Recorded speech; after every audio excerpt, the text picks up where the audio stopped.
So I haven't done a video for a long time, but every once in a while I get a message from somebody asking me to please make a video on how to do boots without cuts on the front. And I feel bad, so here I am, I'm gonna do one. Almost all mid-19th century boots, Civil War period, a little before, a little after, were made without cuts in the front, rough out, with these molded one-piece fronts. This is what it looks like before you make it into a boot. And we would take the measurements we need for the calf and the ankle, and we would measure that back and divide it up between the back of the boot and the front of the boot, slice this down, sew the boot inside out, laboriously turn it right side out, and then we have our boot ready to last. So how do we get here? Well, the first thing you're going to need to do is come up with a crimp board to crimp the fronts on. You can buy crimp boards, but they're all little teeny affairs, and they're used for crimping the vamps for cowboy boots or other boots, or the fronts of Chelsea boots. You can buy little screw things to help crank the thing into position, but you're not going to be able to make a high boot on them. You're going to have to make one from scratch. This one I made out of a piece of 5/8" plywood. I cut the shape in it and rounded it over the edge, sanded it. Looks like I put a coat of varnish on it. And this is the form that I used to make these fronts in that pair of boots over there. And the other thing you're going to need is a pattern for your pieces. And this is basically what it looks like. I made this, I perfected this after several times. You do the best you can the first time. You mold your front. You decide that I don't need this extra leather, so you kind of refine the shape of it in this business. And then there was these graduated marks that I put on here. Depending on how tall the boot was supposed to be, I knew where I was going to cut that off. So you're gonna need a pattern. You're gonna need a crimp board. You're gonna need a little stick to help you mold it. This one's made out of some sort of fancy 1/4" boat building plywood, I think. But you can make it out of whatever kind of hardwood. And it's just this funny shape here with a flat thing.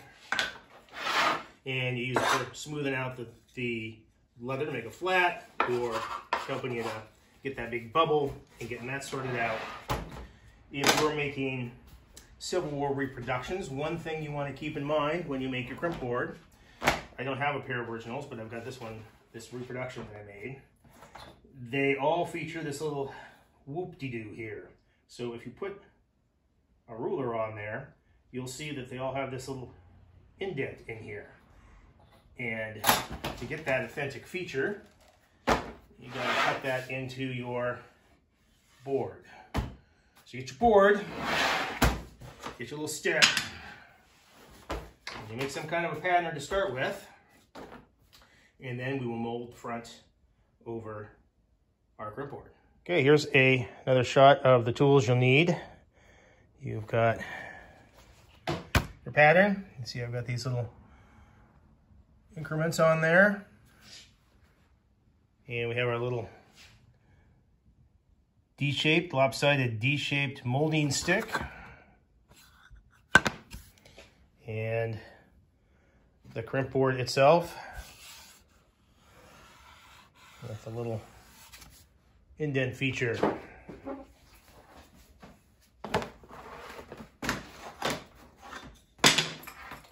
Leather thickness is like a 4/5. This is 2.1 millimeters. And Tandy Leather says 2.1 millimeters is about 5-ounce leather. I think I have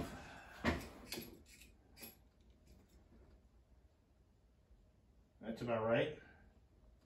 So we'll do it out of that. I don't want to cheat and use something really thin.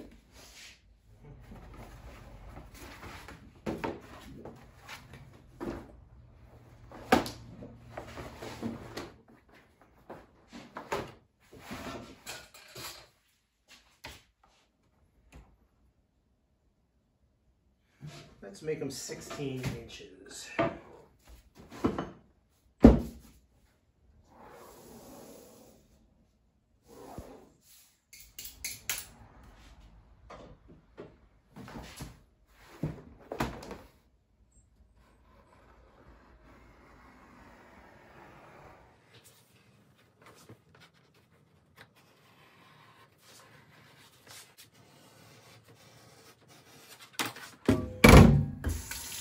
I don't seem to have my 5-gallon bucket, so I'm going to use our cooking pot. I think my wife will be all right with that.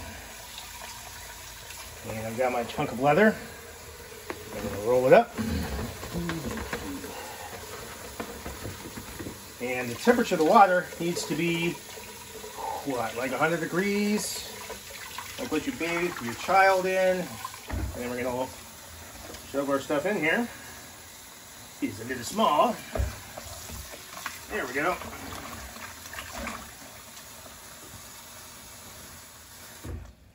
And we let it soak.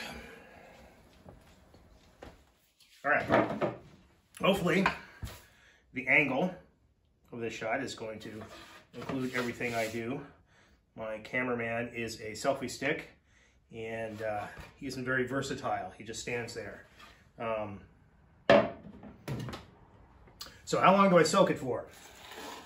Then we put the leather in there, it's gonna bubble. When it stops bubbling, it's usually soaked all the way through. 10 minutes should be sufficient, in my way of thinking. Some people are gonna disagree with that, whatever.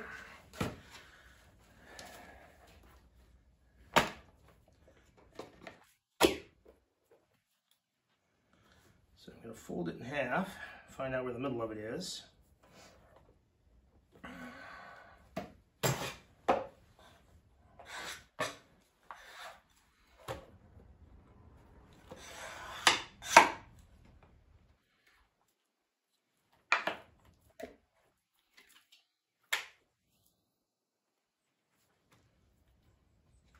Don't get too worried about it because you're going to stretch it into a shape.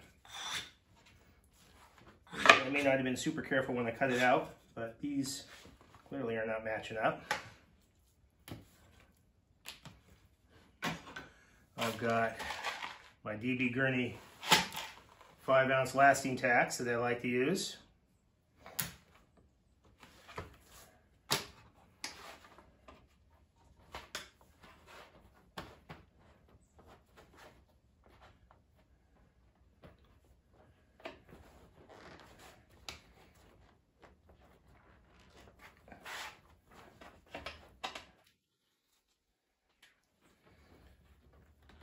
Make sure it's going to come out where I want it to be.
I like it to be even on both sides. I'm going to just put that.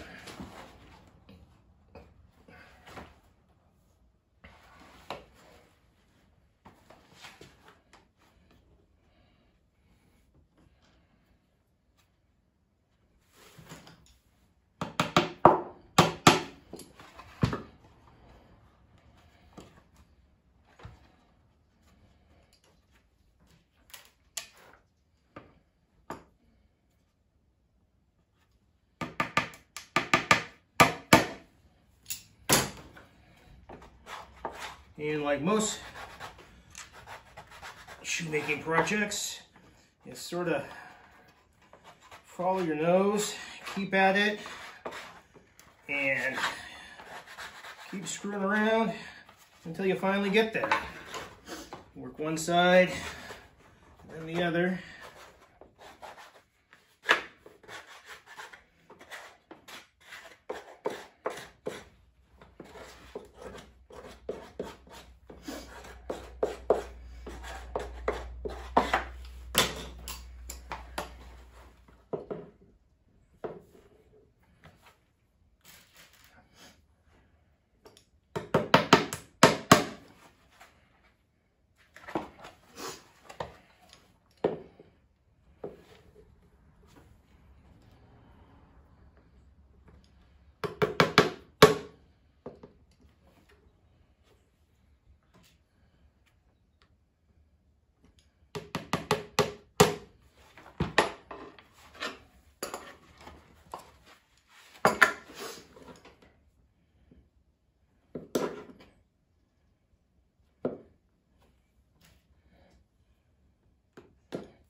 So I'm working the wrinkle towards the edge,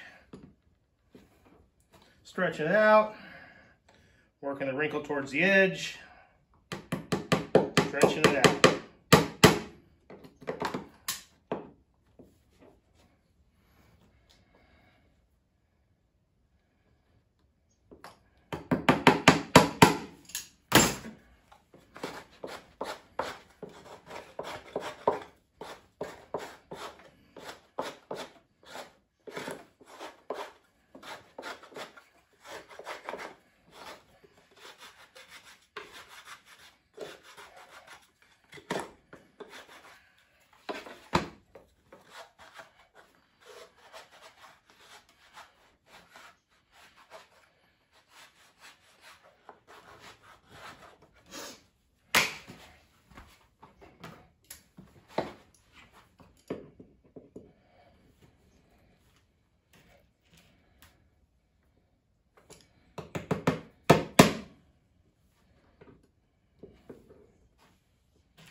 If you think it's getting dry, you can always wet it.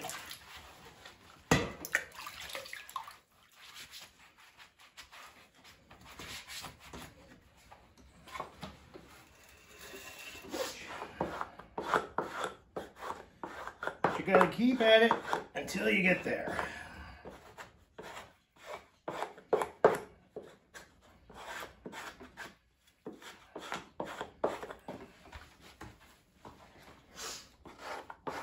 If you spend a bunch of time at it, things aren't going your way, you can pull the whole thing off, re-soak it, put it back on, pretty much pick up where you left off.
If you get disgusted with it and you gotta walk away until let it dry wherever it's at, pull it off later, re-soak it, go at it again.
I notice totally using my belly as a clamp. If you haven't got a belly, I don't know, you're gonna have to work out your own way to do it. That is how I get along with this thing.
no cuts in the front.